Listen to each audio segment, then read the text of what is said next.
주님 살아나셨습니다.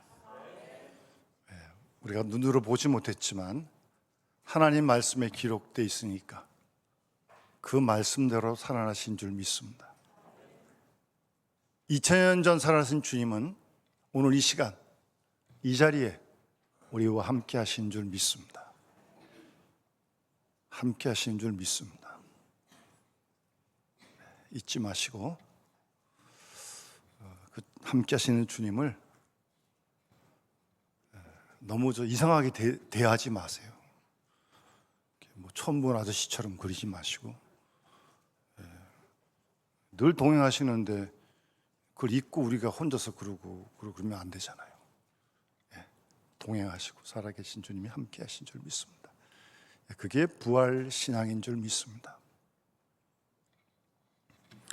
우리가 지난 2월서부터 40일 동안 주일을 빼고 사순절을 지켜왔습니다.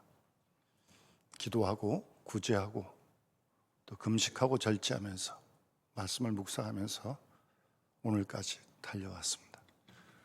또 지난 한 주간은 고난주간으로 다시 복음서의 말씀을 묵상하면서 특별 새벽 기도회로 지내왔고, 그런 기도와 기다림 속에 오늘 우리가 부활주일을 맞이하게 되었습니다.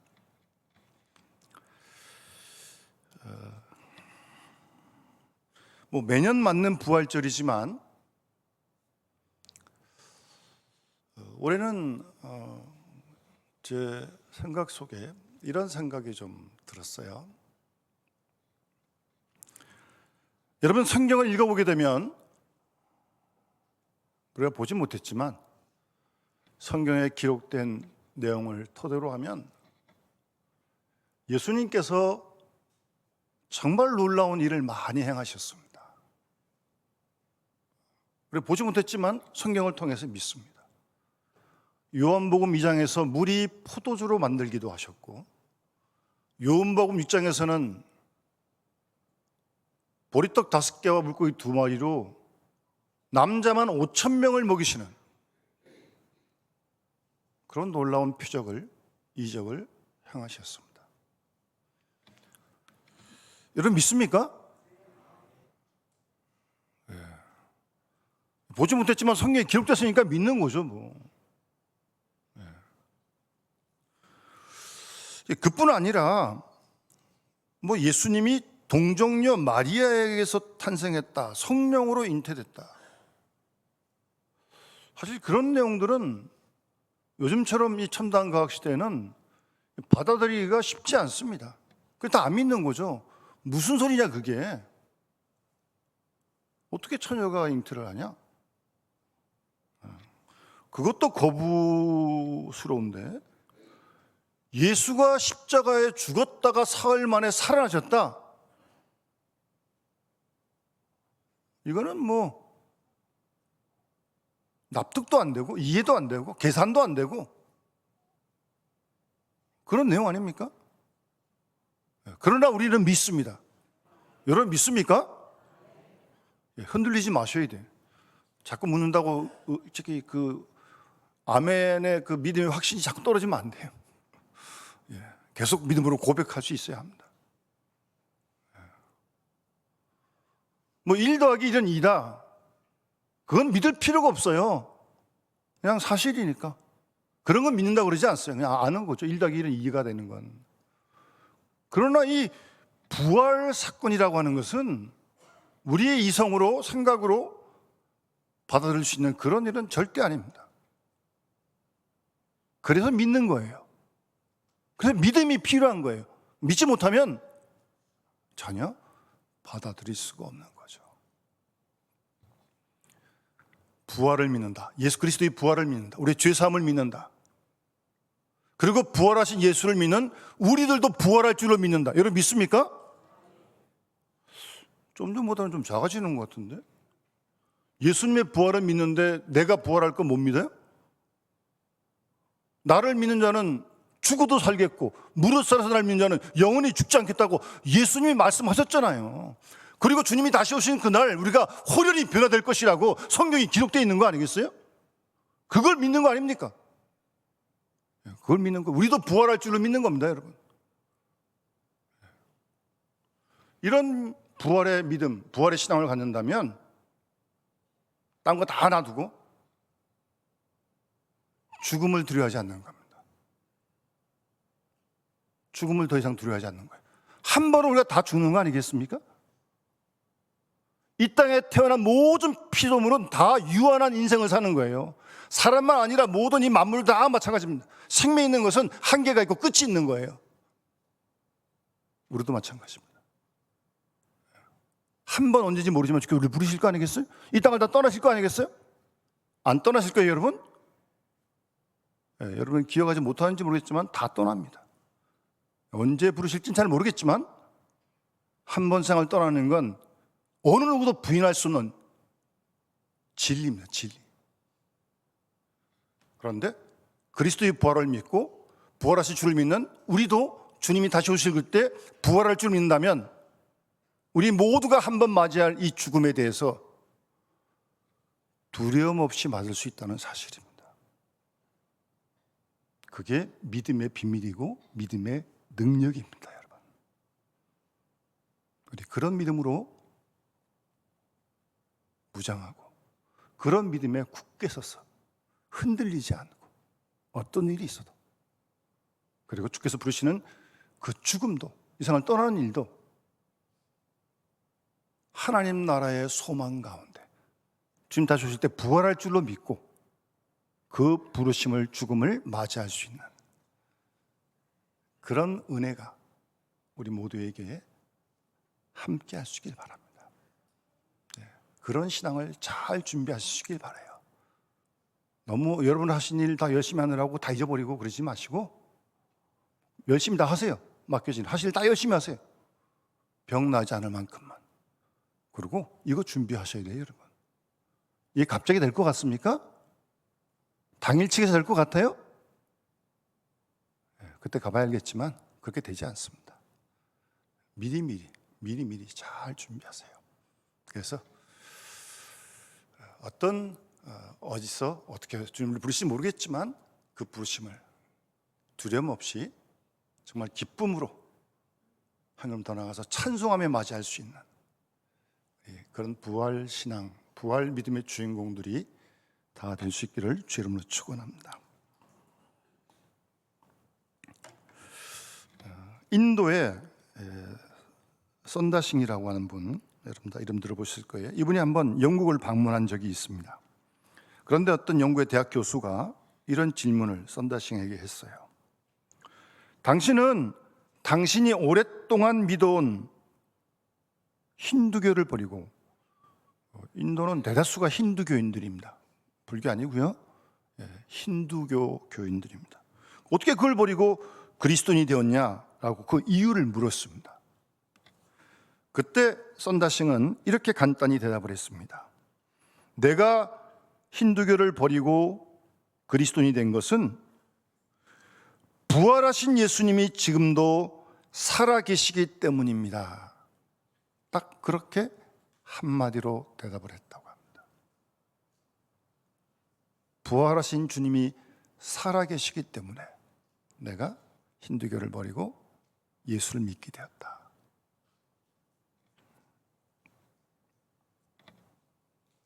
우리 주님은 우리 죄를 위해 십자가에 대신 죽으시고 사흘 만에 살아나셔서 지금도 우리와 동행하시는 줄 믿습니다.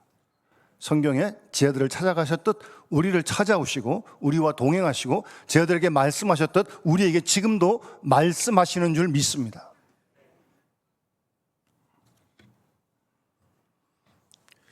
사실 예수님은 요한복음 보면 11장에서 나는 부활이요 생명이니 라고 당신의 정체성을 분명하게 말씀하셨습니다. 그러니까 요한복음에는 그런 표현이 7가지가 나오는데요. 길이요 진리요 생명이다. 세상의 빛이다. 생명의 떡이다. 그러면서 나는 부활이요 생명이다. 그런 자기 선언을 하시는데, 사실은 내가 부활이요 생명이라는 말은 쉽게 표현하면 내가 하나님이다. 사실은 그런 뜻이에요. 그런 뜻을 담고 사도 요한이 기록을 한 겁니다.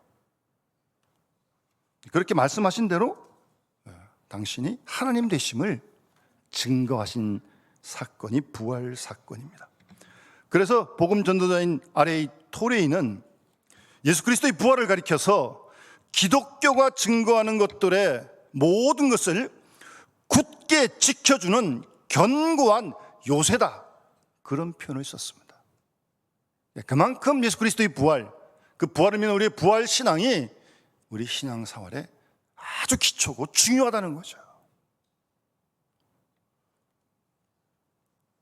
이 부활 신앙의 기초 위에서 기독교가 시작되어졌고 지금까지 그 역사가 이어지는 거 아니겠습니까? 그래서 오늘 본문을 기록한 사도 바울의 모든 가르침은 이 십자가와 부활에 집중되어져 있습니다. 여러분 아시는 대로 사도 바울은 생전에 예수를 본 적이 없습니다. 그 육성의 음성을 들은 적도 없어요.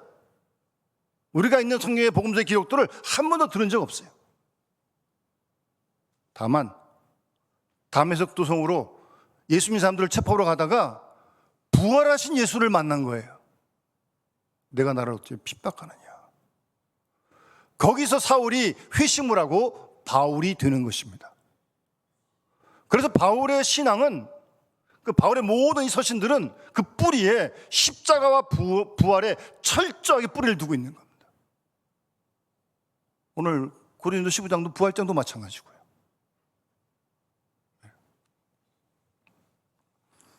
오늘 본문 19절에서 사도 바울은 만일 그리스도 안에서 우리의 바라는 것이 다만 이 세상의 삶뿐이라면, 우리가 바라는 것이요, 그 전에 개역 성경에는 다만 이생뿐이면 그렇게 기록이 되어 있었어요.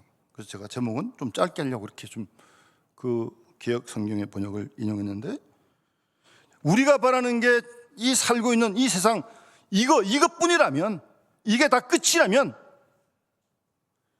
모든 사람 가운데 우리가 더욱 불쌍한 사람이다. 우리가 바라는 것이 지금 이 세상의 삶, 이것이 다라면, 이것이 끝이라면 불쌍한 사람이라는 게, 우리가 그리스도인이 다라면, 끝이라면. 그렇지 않습니까?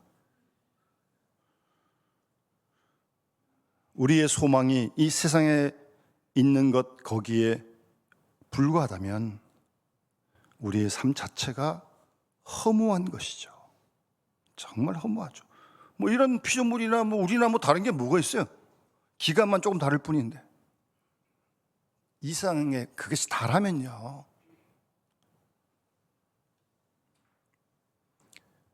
그러나 우리는 그러한 불쌍한 존재가 아니라 우리는 눈에 보이지 않는 영원한 하나님 나라를 우리는 믿고 삽니다. 그 나라를 소망하며 사는 것이 우리 그리스도인 줄 믿습니다. 이 세상의 삶이 결코 다가 아니고 결코 끝이 아니고 영원한 하나님 나라를 믿고 소망 중에 살아가고 있는 것입니다. 그래서 예수 그리스도의 부활 사건은 최고의 승리의 사건이며 기쁨의 사건입니다.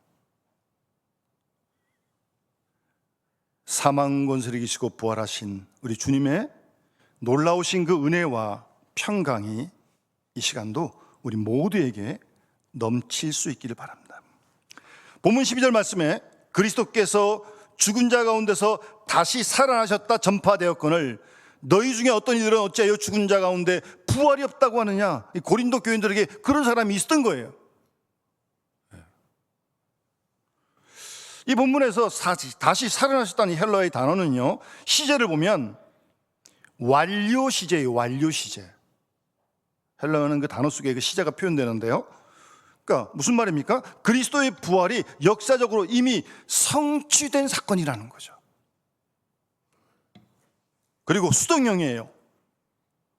그리스도의 부활이 하나님 때문에, 하나님에 의하여 이루어진 사건이라는 것을 담고 있는 것입니다. 그래서 바울은 고린도 교인들에게 이미 그리스도의 부활이 그 사건이 너희들에게 전파되었는데 어찌 그것이 없다고 하느냐, 책망하고 있는 것입니다. 여러분, 우리 예수 그리스도를, 특히 부활 사건을 우리 인간의 이성이나 경험이나 논리 안에 가둔다면 부활을 부정할 수밖에 없는 거죠. 이성으로 접수되는 게 아니니까요. 여러분, 하나님의 역사는요, 인간의 모든 조건을 초월하여 일어나는 줄 믿습니다. 그러니까 하나님이죠. 창조주시고 무한하신, 영원부터 영원까지 살아계신 하나님이신 줄 믿습니다. 그런 하나님을 우리의 생각으로 제한하려고 그런다면 되지도 않지만 그것처럼 교만하고 어리석은 일이 어디 있겠어요. 인도에서 선교하셨던 스탠리 존스라는 분이, 선교사님이 전도하고 있는데 어떤 이슬람 교도가 찾아와서 방해하면서 이런 말을 했다 그래요. 우리 이슬람교는 당신의 기독교에 없는 것이 있어. 뭐냐고 이렇게 물었더니 저쪽 메디나에 가면 마호멧의 시체가 들어있는 무덤이 있다고. 그러니까 정말 마호메트는 살아있던 사람이라는 걸 알 수 있어. 그러나 당신들 그리스도인들은 예루살렘 가면 빈 무덤밖에 없지 않냐고. 그러면서 이제 빈정대면서 얘기를 하는 거예요.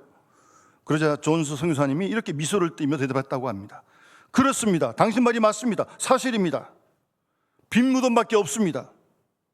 그런데 그게 그리스도가 부활하셨다는 증거라고. 그래서 무덤이 비어 있다고. 그렇게 대답을 했다고 합니다. 오늘 본문에도 그런 가정이 계속 나오는데요. 그리스도의 부활이 없다면, 죽은 자의 부활이 없다면, 지금 부정적인 가정을 하는 거죠. 믿음도 헛되고 하여튼 없다면요.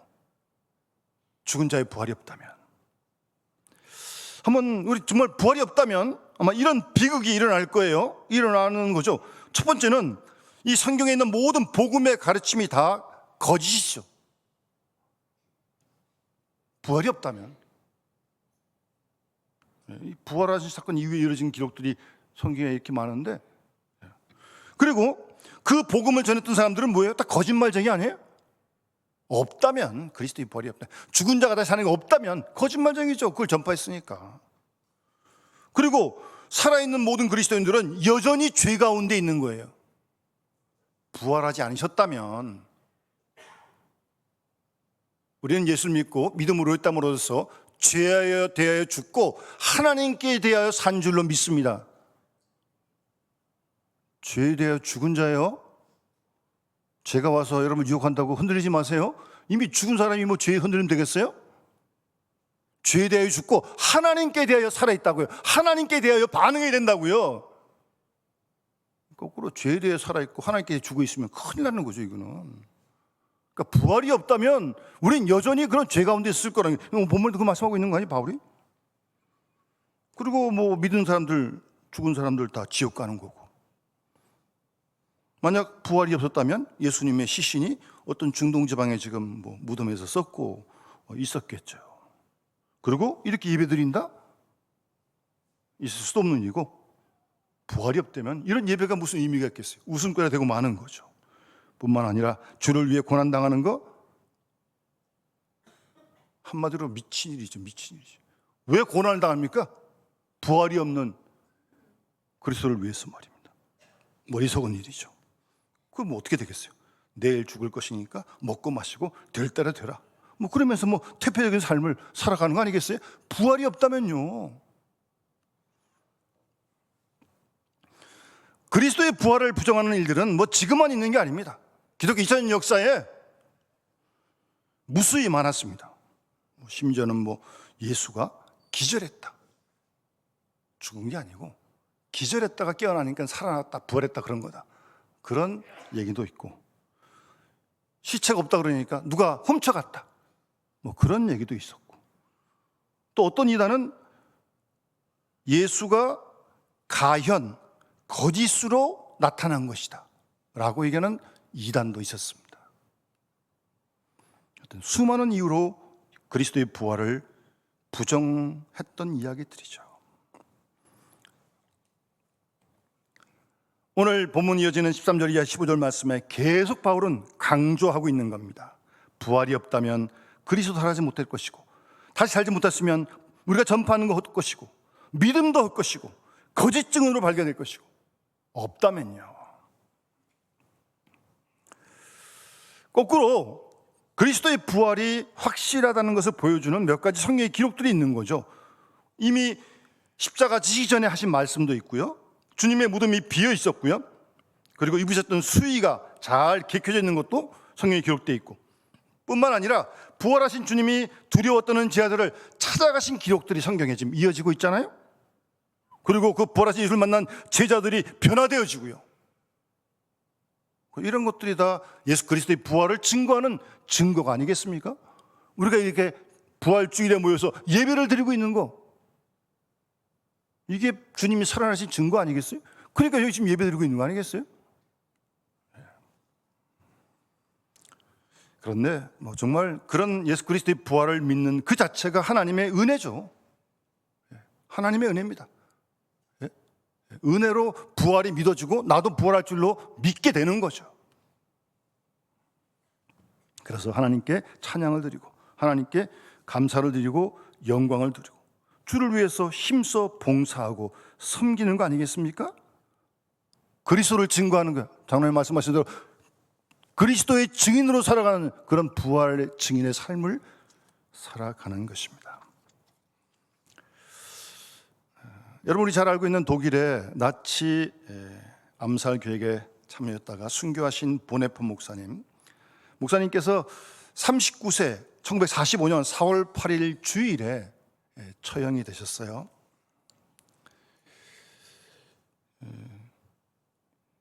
(45년 4월 8일) 이제 보네폰 목사님을 처형하기 위해서 이제 간수들이 와서 보네폰 목사님을 이제 데려갑니다. 그때 그 감옥에 같이 있던 영국 군인이 함께 있었는데, 이제 처형당하러 하는 걸 알고 보네폰 목사님에게 이렇게 마지막으로 인사를 했습니다. 목사님, 이제 마지막입니다. 안녕히 가십시오. 그렇게 인사를 했어요. 그러자 보네폰 목사님께서는 그 마지막 인사에 오히려 미소를 지으시면서 평안한 얼굴로 이렇게 대답을 하셨습니다. 아닙니다. 지금 이 시간이 마지막이 아니라 이제 시작입니다. 그리고 사형장으로 끌려가셨다고 합니다. 여러분, 성도의 이 땅에서의 죽음, 임종의 순간은요, 끝이 아닙니다. 부활을 믿는데? 끝이 아니에요. 영원하고도 영원한 생명의 시작이 되는 그런 순간인 줄 믿습니다. 따라서 주께서 부르신 그날을, 그 임종의 순간을 우리가 기쁨과 즐거움으로 맞이할 수 있는 그런 시간이 될 수 있도록 지금부터 준비를 하셔야 돼요, 여러분. 지금부터 잘 준비를 하셔야 돼요. 갑자기 되질 않아요. 당일치기 안 됩니다. 그거는 지금부터 하루하루를 잘 준비해 가실 수 있기를 바랍니다. 하늘에 떠 있는 태양을 부정하기 위하여 눈을 감다면 그것처럼 어리석은 일이 어디 있겠습니까? 주님께서 역사적으로 이 땅에 오셔서 십자가에 죽으시고 사흘 만에 부활하셨는데 그것을 믿지 못한다면 정말 불행한 일이죠. 우리는 예수 그리스도의 부활을 믿고 또 부활하신 예수를 믿는 우리 모두들도 부활할 줄로 믿습니다. 주님이 예비하신 영원한 하나님 나라에서 그때 우리가 영생 복락을 누릴 줄로 믿습니다. 그런 믿음을 가지고, 그런 소망을 가지고 하루하루를 살아가는 거예요. 현실에 자기가 하는 일에 몰두해서 모든 걸 다 새까맣게 잊어버리고 일하는 중독에 걸려가지고 일만 한다면 그것처럼 비참한 인생이 어디 있습니까? 열심히 하세요. 건강 상하지 마시고. 그러나 그렇게 하시면서도 늘 우리에게 예비된 영원한 하나님 나라를 소망해야 할 줄 믿습니다. 요한계시록 보면 그 영원한 하나님 나라는 사망도 없고 애통하는 것도 없고 곡하는 것도 없고 아픈 것도 다시 있지 않는 그런 하나님 나라라고 우리에게 말씀해 주고 있습니다. 우리에게 그런 천국이 없고 다만 이 땅의 생이, 이 땅의 삶이 정말 다라면 정말 불쌍한 사람이죠.